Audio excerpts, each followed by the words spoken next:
Instead of having it all over the kitchen, I take a sheet pan and I put a towel on top and I cut the corn right onto the towel.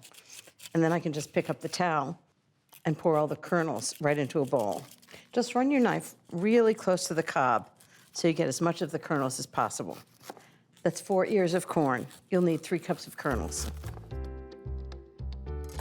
So now, instead of trying to collect corn from all over your kitchen, all I need to do is pick up the towel and pour it into the bowl. How easy is that? Okay, now I'm gonna make the batter. First, the dry ingredients. So I need 1 cup of, I use very fine cornmeal, and then I mix it with half a cup of coarser cornmeal. It's kind of medium grind. I just like the combination of the two. It gives a great texture. 2 teaspoons of sugar, just a tiny little bit of sugar. Give it a little sweetness. 2 teaspoons of baking powder. It's gonna make them rise. 1 teaspoon of baking soda. Half a cup of flour, just lighten it, and then just level it off. And 1 tablespoon of salt. Okay, that's the dry ingredients. Now the wet ingredients. I'm gonna add them to the corn. So I've got 3 cups of corn. I'm gonna add 1 3/4 cups of buttermilk. The buttermilk has great thickness to it, and it's gonna make really good pancakes. 6 tablespoons of melted butter. Got it right there. Just pour it right in. 2 eggs. It is sort of like making pancakes. And then a little sriracha to give it some heat. And just give that a big stir. Next, I need chives. And then because it's corn, I thought a little jalapeno would be good. So I have 1 1/2 tablespoons of jalapeno. Just give it a little heat. Stir that in.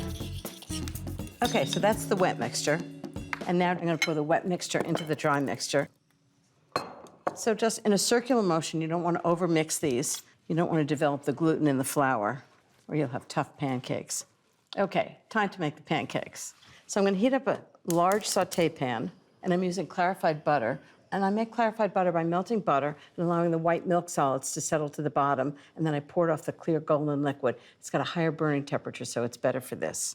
So a few tablespoons in the pan. And here's a pro tip. I use a measuring cup for making pancakes so they all come out exactly the same size. I'm using a 1/4 cup measure for each one.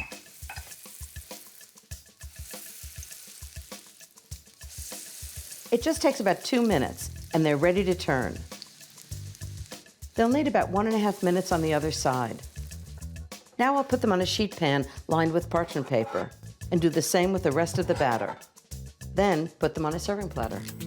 So I have 6 ears of corn here. For the corn, I'm gonna make my cream base, 1 1/2 cups mayo, just eyeballing this. Add in 1 teaspoon garlic powder, 2 teaspoons of chili powder, 1/2 teaspoon of cumin, and a 1/2 teaspoon of salt. Make sure that it's nice and fully incorporated. So I'm gonna use this in multiple ways. I'm gonna brush it on the corn. Ooh, it smells so good. I smell the smokiness. The corn are nice and covered. I got my grill hot. I'm gonna put them right on the grill. Get that sizzle going. Oh yeah. I love grilled corn. So this is gonna take about 5 or 6 minutes per side. I'm gonna add a few more ingredients to that bowl to get my salad going. This cream is great as it is, but I'm gonna add some green onions, some cilantro, and the juice of 2 limes. The juice of these limes are gonna loosen up that cream mixture. All right, so that corn is popping. That means you need to turn it. It looks kind of burnt, but it's not. You want that char because it's gonna be so beautiful in that salad. That needs 5 to 6 more minutes. While that's going, I'm gonna finish up on my dressing. If I'm making a grilled corn salad, I like something spicy, and I mean, I'm from the South, I gotta use hot sauce. And I've got some cotija cheese. You can also use fresca cheese, which is less sharp and less salty. That red color, the pop of green from the green onions and the cilantro, smells amazing.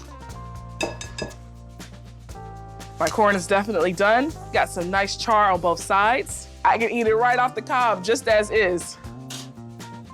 And I'm gonna show you an easier way to get the corn off the cob. I got 2 bowls.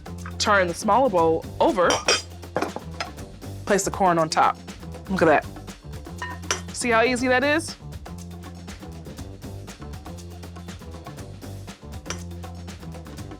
That's my last ear of corn. So I'm adding the corn where I have the mayo, the hot sauce, the chili powder, the cumin, the garlic, cilantro, the green onions. It's a fiesta in a bowl. We're gonna make my grandfather's corn pudding. We have 3 boxes of corn muffin mix, 3 cans of cream corn, 16 ounces of sour cream, and 4 eggs. So Liz, if you could just start whisking those up. Yep. This is what we call a dump and stir. As you're doing that, I'm gonna melt 2.5 sticks of whole unsalted butter, 8 ounces. This is the only fancy thing in here. It was cream cheese when I was growing up. Right. I'm using mascarpone. Right. But cream cheese would work just fine Well, it's too. beautiful because it has just a little bit of sweetness, and so it complements. Yeah, the it's corn. Italian cream cheese. So this is just gonna start to melt. And then I'm gonna start getting the corn. Okay. How are you doing over there? I have all my ingredients. Oh, you're very, very efficient. So I'm gonna take Chopped your up. corn. I'm gonna put your corn in there. How's my? It's melting slowly, Butter. but we're getting there. Oh, look at that. I also have 4 scallion. Oops. So you're just melting the butter down with the mascarpone or cream cheese. If you boil it, it's really gonna separate it, and you don't really wanna do that. So, ready? Yep. No butter left behind. Yes. I mean, come on. Yeah, you wanna butter the pan? I would love to. I live for it. Room temperature butter. Yeah. Ready? Yeah. Look at that whisking Oh, job. yeah. All that's incorporated so beautifully. Lift. We also just put a little bit of salt and pepper in here, nothing crazy, just a pinch. Okay. Now this cooks at 350 degrees for about an hour, right, in 50 minutes to an hour. What you're looking for is it's gonna set up a little bit more around the outside and get a little bit golden. The inside should have a nice little jiggle to it still. You don't want it to be completely Almost firm. like a cheesecake jiggle? Yeah, a little cheesecake or a creme brulee jiggle. We have the grill same way we set with the turkey. The heat is in the back. There's no heat in the front. So we're gonna put this in the front, and when we close the lid, it's gonna turn our grill into our little oven. Keep an eye on the temperature back there. Should be around 325 to 375, you're fine. Okay. So just monitor it Like that it. way. Look at that, The reveal, the big reveal. look at it. Liv, you've had it before. It's so good. Are you excited? It's a beauty. It is a beauty. Here's where things Do are gonna we get dare? challenging. We're just gonna take a little sneak. No one will ever notice. Tracy's gonna I was notice. gonna say, my mom Yeah, will she'll for sure notice. All right, I'm gonna, where are you doing? I can cover mine back up. Look at how good I did. I didn't do it. Michael's is a little more noticeable. Oh, yes. This is my childhood in a pan. Yeah. And I love it. It's sweet because of the corn. It has a little bit of tartness because of the sour cream. It's creamy like a custard. The scallion gives it a really nice layer. So I've boiled corn for about 3 minutes until it's just not starchy. And the way you can tell is just to take a little kernel off and taste it. So you still have the fresh corn flavor. And it's perfect. They're crisp, but they're cooked all the way through. And I'm going to put them in ice water. It's called shocking them. This is going to be so good with my all-American grill of hamburgers. And instead of hot dogs, I'm going to do turkey sausages and homemade coleslaw and a surprise for dessert. Okay, so that's nice and cold. You know, putting it in ice water actually stops the cooking, but what else it does is it keeps the bright yellow color, and we want it to look gorgeous. Take the little end off right there and just stand it up in its rear end, and then run your knife all the way down the cob, and the kernels just come off beautifully like that. When the corn's fresh in East Hampton, I feel like I want to eat it every day. It's actually surprising how much corn you get from the kernels, isn't it? Okay, 5 corn right into the bowl.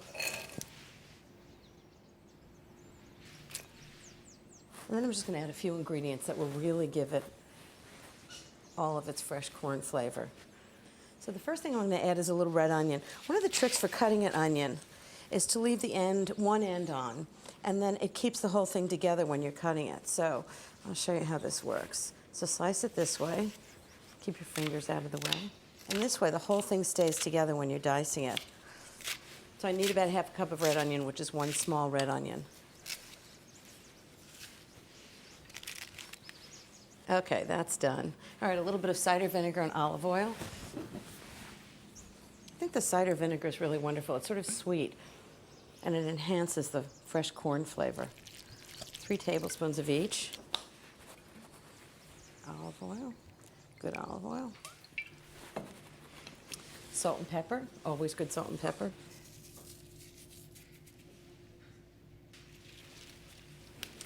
And then the last ingredient is fresh basil. I just think corn and basil go really well together, so I put them together. So this is a really great little trick, how to julienne basil leaves, is you just stack them up one on top of the other, and then roll them up like a tight cigar. And then take your knife and just do really thin slices. And you end up with really gorgeous julienne, or sometimes called chiffonade. Okay, just like that. Toss it up. It's so fresh tasting.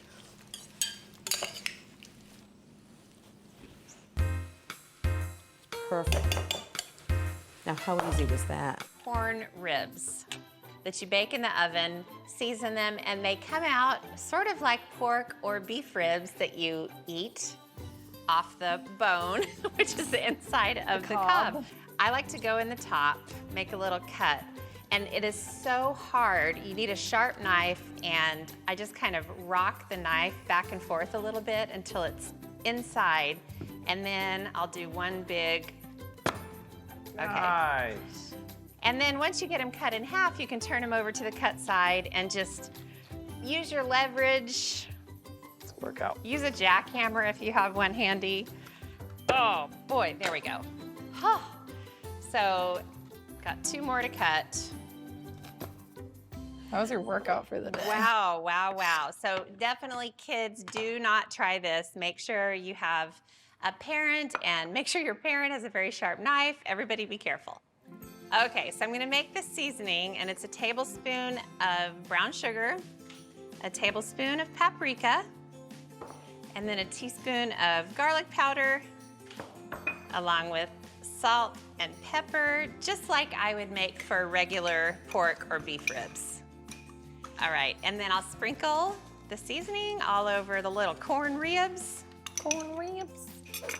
And then, whoops. I forgot to drizzle with olive oil first. Boy, I am batting 1,000 here. A little more of the seasoning.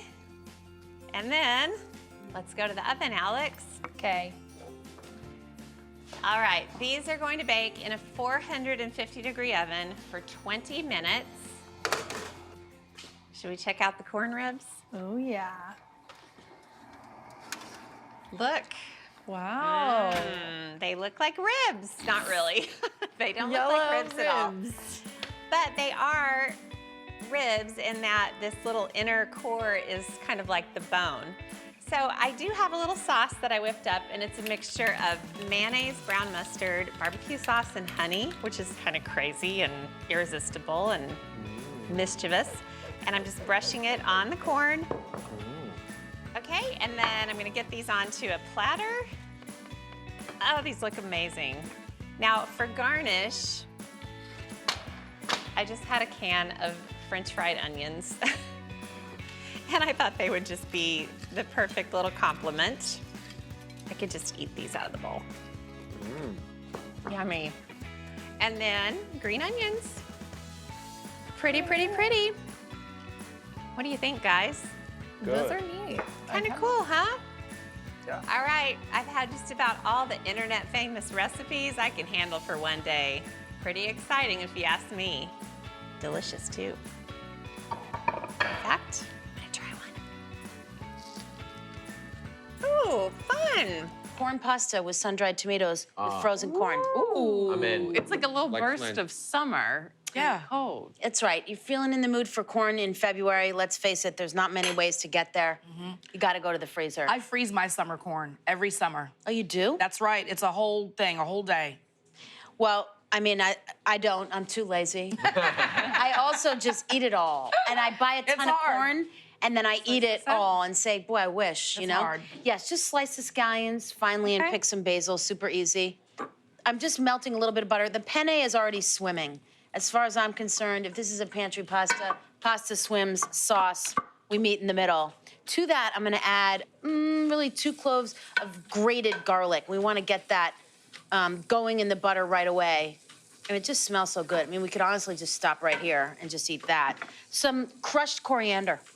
Oh. Whole seeds crushed, not toasted, bloom them a little bit in the butter. Little salt right in there, and just get that going. Stir so you break up that grated garlic, right? And it's just moving all around in the pan. Take a little nose bath. It should smell really good. I'm gonna add 2 cups of frozen corn. You drain it? Did you put it in a thing or just? You know what?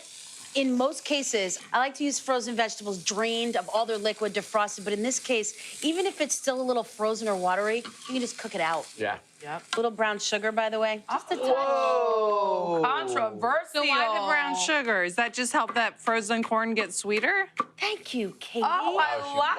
I feel seen. Yes. Well, Katie's always going to see you on the vegetables, okay? Some scallions. Drop right in there, expertly chopped. If you need have more, leftover I'm still chives, by the going. way, you could throw those in instead, or if you had a leek, you could cut that up. Anything in the sort of green and vibrant oniony family of your, I'm obsessed with my crisper drawer and all the vegetables. I open it up and it just says, save me, help. I added 1.5 cups of cream. You could add a cup of cream and 1/2 cup of milk. You could add a little tub of sour cream and some milk. Any way you're gonna get there, you just want enough to cover the corn. You let it simmer for a few minutes. You need to let that frozen corn just kind of come back to life, right? It's been asleep angrily in your freezer, neglected, waiting for you, playing Adele, drinking bourbon, and then we just blend it. Okay. You blend this, and right, yes. I know your next question, could this be a soup? Could this be that? It totally could, by the way. Now, if you don't have sun-dried tomatoes, leave them out, no problem. We have enough flavor here. You could just add more scallions. I just seem to always buy a container of these sun-dried tomatoes, and then I don't use them all. They sit around, right? And they just look at me like, hey, girl, you said you loved me, and now what, you know? I love a sun-dried tomato and corn moment. Yeah, agree.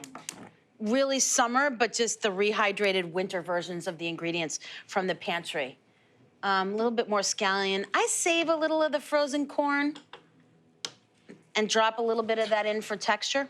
And this just, the rest of this dish just makes itself, honestly. You just stir the pasta right in there.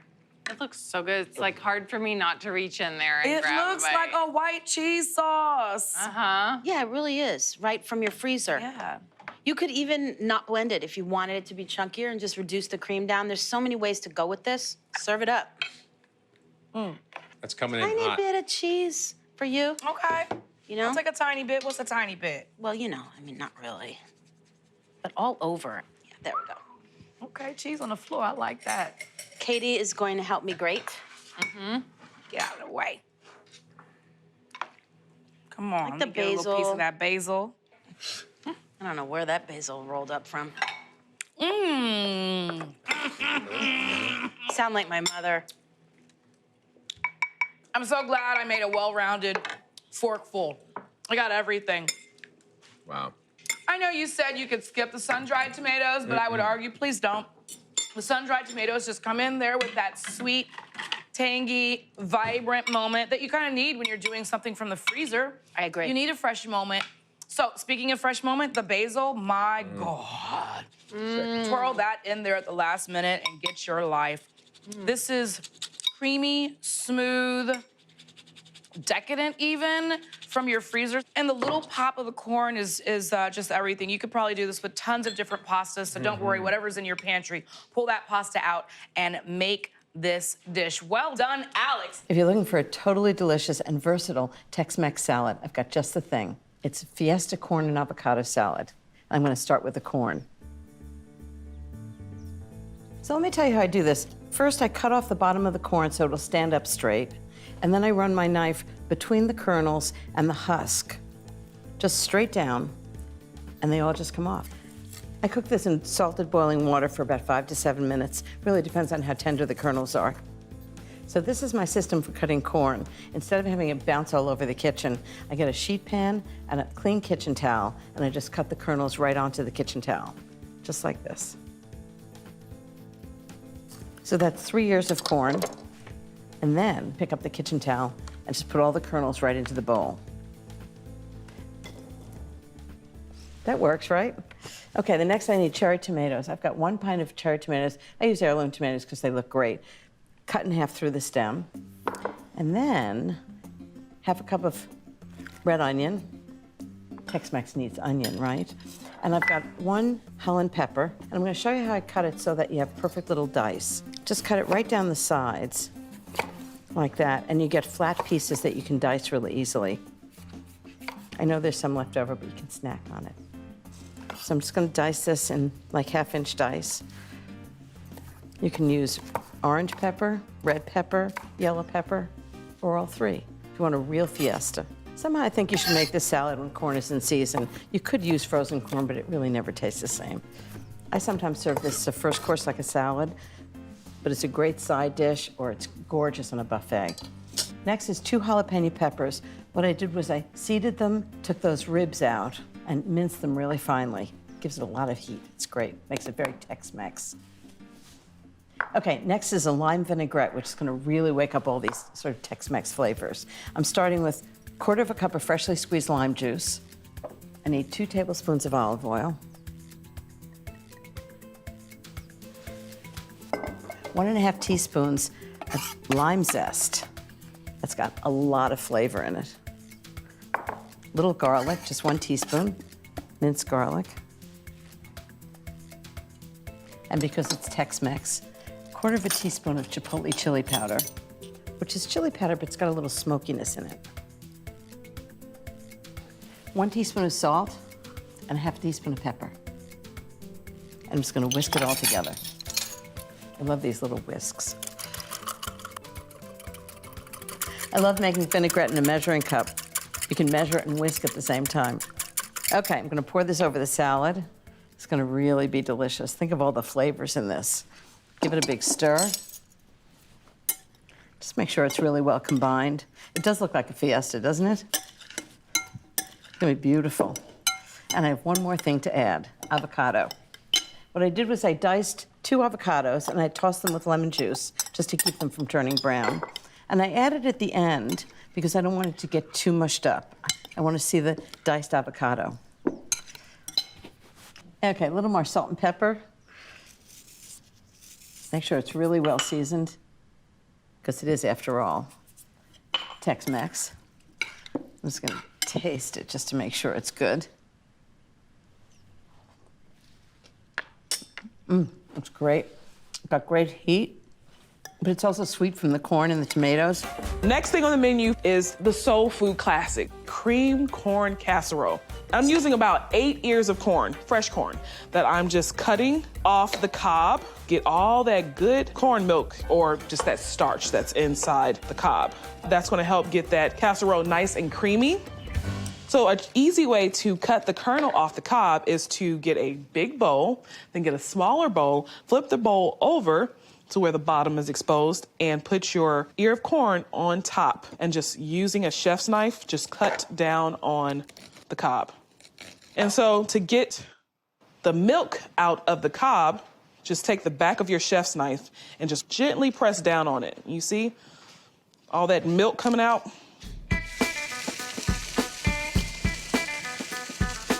So what I'm doing here is making my creamed corn. My butter is melted. I'm gonna add my corn. Right now I'm gonna add a 1/4 cup of whole milk, a few pinches of salt, a little black pepper. Okay. Now I just need this to cook and kind of thicken up. And you know what? A little extra butter ain't ever hurt nobody. I'm gonna actually add a half a stick of butter to this. I want this to be creamy and cheesy and buttery.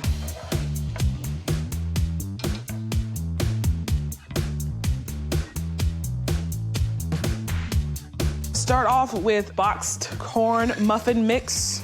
I'm adding in 1 cup of sharp shredded cheddar cheese. This entire container of sour cream is gonna add a little tang to it. And 2 eggs. And I'm just whisking it until I see no more streaks of that cornmeal. Okay. Now to add that creamed corn. The consistency of this casserole is gonna be a little crunchy from those fresh kernels of corn, creamy, and it's gonna have a nice layer of brown cheese on top. I have a 9x13 casserole dish here that I've sprayed with some nonstick spray. Pour my mixture right into the casserole dish. And last but not least, I'm gonna top it off with some more cheddar cheese. Okay, my oven is preheated to 350. I'm gonna bake this uncovered for about 35 to 40 minutes, or until the top is nice and bubbly and golden brown. My daughter Alex is headed to a get-together tonight at her best friend Meg's house. I'm gonna make a dip for her to take with her. I decided on hot corn chili dip. Now I've just been grilling 5 ears of corn. Now I'll let that sit and cool for a minute. And I have a skillet that I've been warming, and I'll add half a stick of butter. This is a luscious dip. So many flavors going on, and I love that you don't have to make it at the last minute. You can do it way earlier in the day. Okay, the butter's all melted. Now I'm gonna crank up the heat, and I'll throw in some chopped onion. I've got some veggies, and I wanna cook them over really high heat to get as much color on the outside as possible. And then 2 colors of bell pepper, green and red. And then I diced up a couple of fresh jalapenos. I split them open and took out the seeds and membranes, because that's where all the really, really harsh spice is. And then just a couple of cloves of garlic that I minced really finely. Now I'll just stir this around. I'm gonna cook these for a few minutes, just until they start getting a nice deep golden brown color. Meg has been Alex's best friend since they were really, really little. And this is very handy because Meg's mom, Hyacinth, and I have been best friends for a long time. All right, these veggies need a couple more minutes, so I'll just let those sit.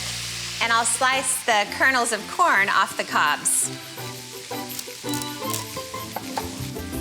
Okay, corn's all ready. Let me check on the veggies. They're starting to get nice dark brown bits. Perfect. So I will turn off the heat and let them cool just a little bit in the pan. And while they cool, I'll mix up the base for the dip. It starts with mayonnaise. I'll add about a half a cup, and then the same amount of sour cream. Now I have an 8-ounce block of cream cheese. I made sure it was really soft so it would all mix together really easily. Now I'll throw the corn in, because this is hot corn chili dip. I'll just kind of break them up when I add it. Oh, I love grilled corn. Okay, and then the peppers are cool enough to add. So I'll just throw those in. This is a really versatile dip too. You can use whatever kinds of peppers, onions, veggies you want. Okay, 1 more big spoonful. And then I'll stir this around. There are jalapenos in this, but since they cooked, they're nice and mild, so you just get the flavor.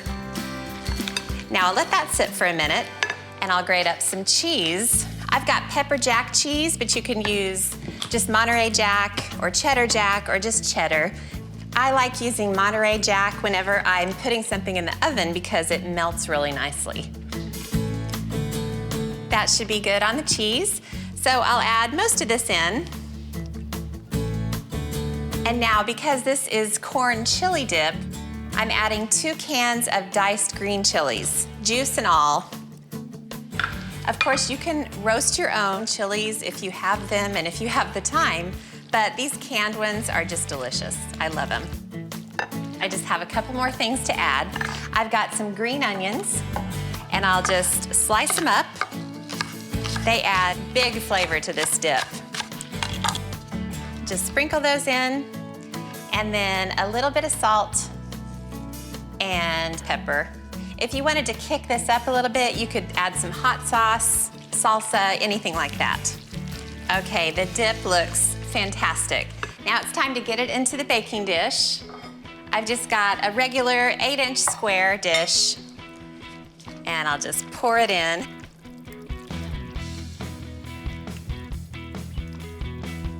Okay, now to top it off, I'll just sprinkle on some extra pepper jack cheese. Now I'll just cover it with foil, and it'll be all ready to go in the oven. Now I'm just gonna grab some chips to go with it. Oh, this is what you've been waiting for. First thing I'm gonna do is make a big pot of lobster corn chowder. It's kind of corn chowder with the volume turned up. What I've done is I've gotten 6 cooked lobsters. I mean, they're complicated enough to get the meat out without having to deal with those big pots of steaming water and screaming lobsters. Okay, so that's the meat from 6 lobsters. I'm just gonna put it aside and then put it in after I make the stock. The next thing is the corn. Can't make lobster corn chowder without corn. So I've got 5 ears of corn. This is the 5th. And what I'm gonna do is I'm gonna cut the kernels right off the cob. And that's pretty easy. And I'm gonna use the shells of the lobsters and the corn husks to make the stock. Okay. And in my biggest pot you can possibly find, I have 2 cups of onions that I've been sauteing in some butter and olive oil, just beginning to brown. So the first thing is 1/2 cup of cream sherry. Just has that kind of sweetness that lobster and corn have, and it really is sort of classic with lobster soup. So delicious. And I'm gonna add 2 teaspoons of paprika, which is basically ground red pepper. It just has wonderful flavor, and it also has great color. That's 1 and 2. And just cook that for about a minute until it all blends together. I love the smell of the onions and sherry. Okay, next, 8 cups of milk and 4 cups of cream.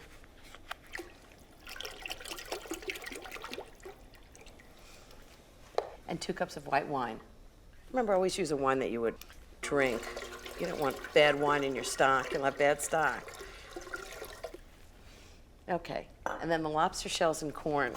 Just this entire thing's gonna go in, and it's just gonna flavor the stock so beautifully. No spoon. This is why you need a big pot for it. And all the juices from the lobster, everything goes right in. Lid on, 30 minutes, we're gonna have great stock. Okay, so I've got 2 tablespoons of olive oil just heating away in the pan. I'm gonna put the bacon in. And what that's gonna do is gonna render some of the fat out of the bacon and cook it for about 4 to 5 minutes. Okay, I'm gonna take it all out with a slotted spoon. I'm gonna put the bacon back into the soup later after it's cooked. And it'll still be crisp and flavorful. It won't sort of melt into the soup. And then I've got all that wonderful bacon fat that I can cook the vegetables in. How bad can that be? Okay, so I'm gonna add all the potatoes, 4 cups of potatoes. Lots of potatoes. 3 cups of onions. Now it'll get browned and caramelized flavor. And 4 cups of chopped celery.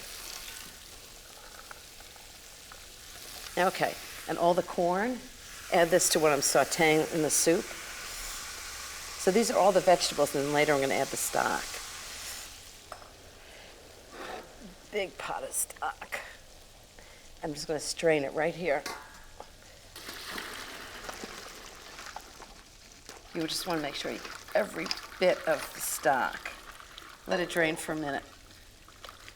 So what I've done is really get all the flavor I can possibly get out of all the corn and all the lobster. So this stock is gonna go right into the soup. It's gonna cook for about 15 minutes. This just smells incredible. You can really smell the sherry and lobster, corn, all the vegetables. I'm just gonna add a few things to make it really chunky. It's gonna be delicious. All the lobster that I had, I cut up in big bite-sized pieces. I just love that it's so chunky. And the bacon that I cooked off in order to start the soup. And just to add the perfect finish, chopped chives. Gives it a little spark. This is my idea of lobster corn chowder.